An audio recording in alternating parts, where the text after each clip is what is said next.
28 எழுத்துக்களும் தொண்டைக்கும் மூக்கிற்கும் இடையில் உள்ள 5 இடங்களின் வாயிலாகத்தான் உச்சரிக்கப்படுகின்றன. இந்த 5 இடங்கள் என்ன என்பதை பார்ப்போம். முதலாவது வாயின் உள்காலியான பகுதி, இதனை அரபியில் அல் ஜவுஃப் என்று கூறுவோம். இரண்டாவது தொண்டை, இதனை அரபியில் அல் ஹல்க் என்று கூறுவோம். வாயில் இருக்கக்கூடிய முக்கிய இடங்களில் ஹனகுல் ஆலா, அதில் மூன்றாவது நாவு, இதனை அரபியில் அல் லிசான் என்று கூறுவோம். நான்காவது இரு உதடுகள், இதனை அரபியில் அஷ்ஷஃபதான் என்று கூறுவோம். ஐந்தாவது மூக்கின் சவுல், இதனை அரபியில் அல் ஹைஷூம் என்று கூறுவோம். இந்த 5 இடங்களிலிருந்து தான் நாம் 28 எழுத்துக்களையும் 17 பிறப்பிடங்களை கொண்டு உச்சரிக்க போகிறோம்.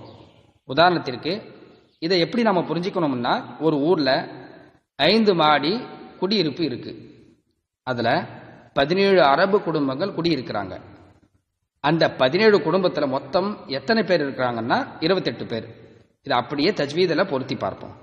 அதே மாதிரி தான் 28 அரபி எழுத்துக்களையும் 17 குடும்பங்களாக பிரிக்கலாம்.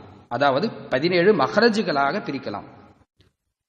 மேலே 5 இடங்களை பார்த்தோம். இந்த 5 இடங்களில் 17 மஹரஜுகள் இருக்கு.